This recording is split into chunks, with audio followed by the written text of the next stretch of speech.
família, passando por aqui mais uma vez, esse canal maravilhoso do Nossa Caixa de Discos. Sim, para falar do quê? Do que já falamos, né? Discos. Meus amigos, estamos aqui novamente com o quadro do Fundo da Caixa. E se você não viu o primeiro episódio disso, falamos desse cara aqui, ó, do Guns N' Roses, os Gansos Rosas, mentira. O Appetite for Destruction, um clássico, né? Pois é, mas hoje vamos falar de outro clássico, que é muito legal, e um clássico de Terra Brasília. Sim, meus amigos, Secos e Molhados, esse clássico dos anos 70 da música brasileira, veio e fez um sucesso estrondoso, para ser mais exato, em 1973. Esse disco aqui foi lançado, e muito antes, né, de David Bowie, de toda aquela vibe toda andrógena, maluca, psicodélica, nem Mato Grosso já estava vindo com essa estética e causando burburinho, né? Pois é, porque esse disco aqui, ele veio e foi bastante exótico, né? Pode-se dizer, talvez, tanto pela sonoridade quanto pelo visual, pela estética, né? Tá certo que nos anos 70 ali a psicodelia tava muito doida, né? Tava todo mundo mais louco que o padre do balão. E aqui no Brasil não era diferente, né? E esse disco aqui, Secos e Molhados, tava todo mundo muito doido. E isso foi realmente algo que fez muita diferença. E aquela coisa, né? A gente tá falando dessa coisa do visual exótico, excêntrico, diferente. E tem que lembrar que o Brasil vivia uma ditadura militar, né? E mesmo assim ele fez muito sucesso. Inclusive esse foi um dos discos mais vendidos da história do Brasil. Pois é, malandro. Olha que coisa louca, hein? Foi vendido, ó, a bagatela de cerca de 1 milhão de cópias. Isso em 1973. Olha que coisa maluca, não é mesmo? Eu acho maluco isso, porque naquela época, né? O cara aparece com um visual muito doido, parecendo um pavão, cheio de pintura, maquiagem, as coisas aradas todas, cantando umas músicas muito doidas, e fez um sucesso avassalador. A começar pela capa, né? Porque essa capa aqui é genial, né? Várias cabeças sendo servidas num jantar, ó. É aquilo que a gente tava falando no outro episódio, né? O lance das capas, eu acho que os LPs, eles tinham essa coisa da capa, que era algo que chamava já muita atenção, né? E que, como eu já falei no outro episódio, era um dos motivos para fazer as pessoas comprarem os discos. Porque muitas vezes, né, que nem tanto no disco do Guns, quanto esse daqui, vamos supor que você nunca conhecesse, né? Se não tivesse ouvido ainda de algum amigo, ou de, sei lá, você foi na casa do seu tio-avô e ele tinha uma vitrola e você ouviu a música. Se não fosse isso, você não tinha como conhecer. Então, o chamativo da coisa era justamente as capas, né? Pra você falar assim, porra, bicho, olha que doideira. Você chega lá na loja de disco, aí tem várias cabeças aqui numa mesa, um com uma pintura parecendo um panda, o outro aqui com uma cara de triste ali, chateado, com a cara meio metade branca também. Então é muito louco, né? Isso aqui chama muita atenção. E a capa é muito legal. E, né, como eu gosto de mostrar, aqui, vamos abrir, né, o disco pra ver aqui, ó, que beleza que é, ó. Você que não conhece, né, você nunca viu um LP, vamos aqui para mostrar, né, que é esta coisa aqui, ó, bonita, sexy e sensual. Olha que beleza, ó. Isso é um LP, um long play, né, com o lado A e o lado B. Pois é. E se você nunca ouviu essa gíria, né? Ah, isso é muito lado B. Por quê, né? Porque tá falando dos lados do disco, né? Uma referência ao disco, quando é uma coisa um pouco mais, talvez, não tão famosa, né? Não tão evidenciada ali, a gente fala, ah, isso é meio lado B, né? Eu, pelo menos, falo isso ainda, né? Mas eu confesso que tem alguns alunos meus que não entendem, né? Porque, obviamente, não tem essa referência e a molecada não teve essa vivência, né? Mas isso aqui é um disco que tem lado A, lado B, lado B, lado A, como já dizia Rafa também, né? Muito bem. E olha que legal aqui, ó. Nesse disco tem várias músicas que são extremamente icônicas. A começar pela primeira, né? Que é Sangue Latino, talvez uma das mais famosas aí e que nem Mato Grosso canta até hoje, né? Porque realmente ela virou um hit. Esse disco aqui, já pra falar, né? Ele foi muito antes do termo fusion, né? Do termo fusão. Esse disco aqui já tinha muita coisa de fusão de estilos, né? Tinha a coisa do rock, tinha a coisa da MPB, tinha o vira, né? Que era literalmente um vira português, né? Com aquela pegada da música popular lusitana. E então já era uma coisa fusion, muito antes de o pessoal saber que diabo era fusion, não é mesmo? E tudo isso com os vocais marcantes, né? Não só sonoramente marcante, mas a coisa teatral, cênica, que tinha os Secos e Molhados, não é mesmo? Mas se você nunca viu os caras se apresentando, só joga no YouTube aí, você vai ver. Deve ter trocentos vídeos aí, se botar Secos e Molhados ao vivo, qualquer coisa do tipo, vai aparecer uma porrada de vídeo e você vai ter noção da loucura, muito boa, diga-se de passagem, né? Não tô falando pelo lado pejorativo, da loucura que era Secos e Molhados e a música brasileira setentista, né? Muito antes da MTV. Muito antes da MTV. Ixi, a MTV eu nem pensava em nascer ainda. Era fantástico. Era o Fantástico quem lançava os clipes. Pode crer, né? Parecia no Fantástico lá o povo apresentando os clipes. Né? Muito antes de várias coisas acontecerem, Muito antes até de eu nascer, né? Porque eu sou de 86, então os caras já estavam fazendo história e eu nem pensava em nascer ainda. Mas é uma banda que realmente foi um marco. E o Ronaldão falou aqui, ó, de que ele estava lá, vendo, quando passou o Fantástico, os Secos e Molhados.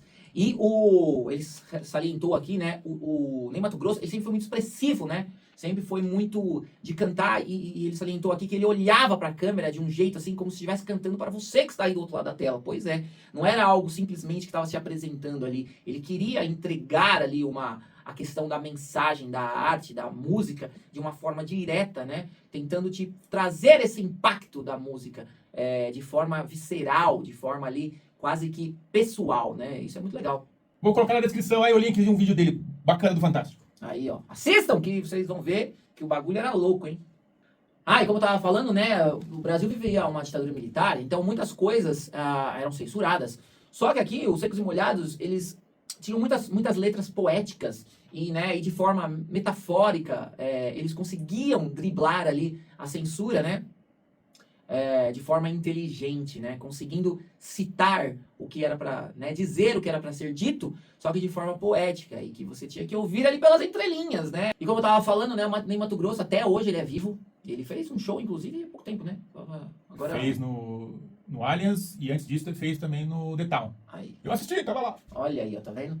E o senhorzinho tá entregando, hein? Com a mesma energia, com a mesma performance, com o mesmo visual, estético, artístico. O bicho é brabo, mano. Vou te falar, viu? Lá de 80.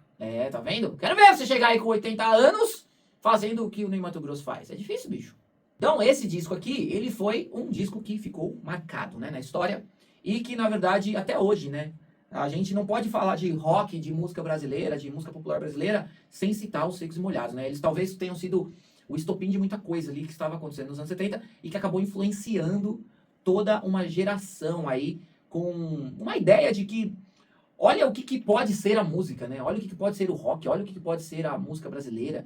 Olha o quanto que é possível fazer artisticamente dentro do universo musical, né? Eu acho que isso é muito importante, porque hoje em dia hoje em dia não, né? Durante talvez toda a história, o pessoal encara a música simplesmente como um gênero X ou Y, somente pela estética, né? O rock é assim porque é assim, o sertanejo é assado porque é assado. Mas não, dentro de um contexto musical, você pode trazer muitas referências artísticas, né? Que são importantes para contextualizar ali o que vive a sociedade naquele momento, né? É muito, muito, muito importante entender esse contexto, porque a gente entende como que a sociedade estava naquele momento, né? Então isso é muito legal. E, né, por falar nisso, uma das músicas que é muito bonita e muito legal, que é a Rosa de Hiroshima, que é do lado B aqui da música, do disco, ela é uma música que fala justamente sobre a bomba atômica, né? Quando os Estados Unidos lançou a bomba atômica no Japão. E vocês vão ver, botar o link aí também, que vocês escutam aí a música, vocês vão ver que o bagulho, mano, é bonito, hein? É emocionante. E na verdade, assim, não só pela temática, pela letra e tudo mais, mas o contexto musical. Eu acho que isso é uma das grandes sacadas que não só os Secos e Molhados, mas muitas bandas dos anos 70 tinham. Através o povo ali tava muito experimentalismo, né? Aquela coisa de testar, de tentar, de buscar maneiras de expressar musicalmente o que você quer dizer. E isso foi muito rico para a música nos anos 70. Vamos perceber que, por exemplo, a atmosfera dessa música tem toda uma coisa ali que é bastante tensa, mas ao mesmo tempo te prende, sabe? É um negócio quase que hipnótico, assim, é muito legal. E a letra é bem pesada também. O bagulho é doido, é pesado. É que nem eu tava falando antes, né, do Vira, que foi uma música que trouxe ali todo o universo da música lusitana, né, fazendo essa fusão, né, de gêneros. Mas a letra era uma coisa muito, muito interessante, porque o Ney Matogrosso, ele conseguiu falar sobre a questão do homossexualismo de uma forma... velada, por conta daquele lance que eu tava falando de que era necessário driblar a censura, né? Porque os caras, bicho, censurava tudo, era um bando de arrombado. Então, o que acontece? E quando ele fala, né, na letra, ele cita, ele consegue fazer isso de uma forma bastante... Chega até a ser lúdica, né? Porque o Vira, ele tem uma coisa meio muito... Criança. Animada, né? Pra criança, um ritmo pra criança. Exatamente. E o mais louco é que essa foi uma das músicas que estourou pra cacete, assim, né? Então, olha a potência de que ele conseguiu fazer, levar a mensagem, né? Através da música, de uma forma que foi uma das músicas que mais estourou desse disco, né? tipo assim, de maneira popular, né? Foi muito interessante isso. Ah, e eu esqueci de mostrar aqui, né, o encarte. Assim como eu mostrei o do Guns, vou mostrar o dos Secos e Molhados também, né? Olha aquele encarte legal. Esse aqui ele tá com as letras distribuídas, assim, ó, ao longo do encarte. Quase como um pôster, olha que legal. Bonito, né? E outra curiosidade muito interessante é a respeito das maquiagens, né? Porque o que te lembra isso aqui, ó? O que te lembra o Ney Matogrosso com essa cara pintada? O que lembra? O que lembra? Pro Kiss, certo? Não lembra pra vocês o Kiss? Pois é, o Kiss com a pintura, né? Todos os personagens ali que tinham, né? O Paul Stanley com a estrela, o Gene Simmons, que é o demônio, aquela coisa toda. Quem copiou? É, e aí ficou essa dúvida que gerou uma lenda urbana, porque o que acontece? Os Secos e Molhados lançaram isso em 73, esse disco. E o Kiss apareceu em 74, né? Foi isso mesmo, né? É, exatamente. E aqui ficou aquela coisa assim, nossa, será que o Kiss copiou os Secos e Molhados? Quem veio primeiro, o ovo ou a galinha e coisa errada? Pois é, esse mito, na verdade, nunca foi sanado, né? Na verdade, nunca foi resolvido. O próprio Ney Matogrosso já indicou influência devido ao sucesso internacional da banda brasileira, mas ambos os grupos provavelmente se inspiraram no teatro kabuki. É, bicho. Tem uma lenda que eles se encontraram no México, em 72, num show, onde o Paul Stanley estava lá. Ah, é, olha aí, tá vendo? Os caras viram ali a estética e falaram, né? Tipo, pô, esses caras são maneiros, hein? É, bicho, eu não duvido não, porque Secos e Molhados é brasileiro e é foda. E é isso, né, senhores? Isso aqui não é só um disco, isso aqui é um manifesto cultural, político, social, aonde os Secos e Molhados mostrou que a arte e a música podem ir muito mais além e o buraco é muito mais embaixo. Se você curtiu, está curtindo esse quadro, todos os quadros aqui do nosso Caixa de Disco, curte, compartilha com seus amiguinhos, comenta, fala aí o disco que você quer que falamos, o disco que marcou tua vida, que iremos fazer isso com todo prazer, um prazer inenarrável. É isso aí, segue a gente aí e bora pra mais do Fundo da Caixa.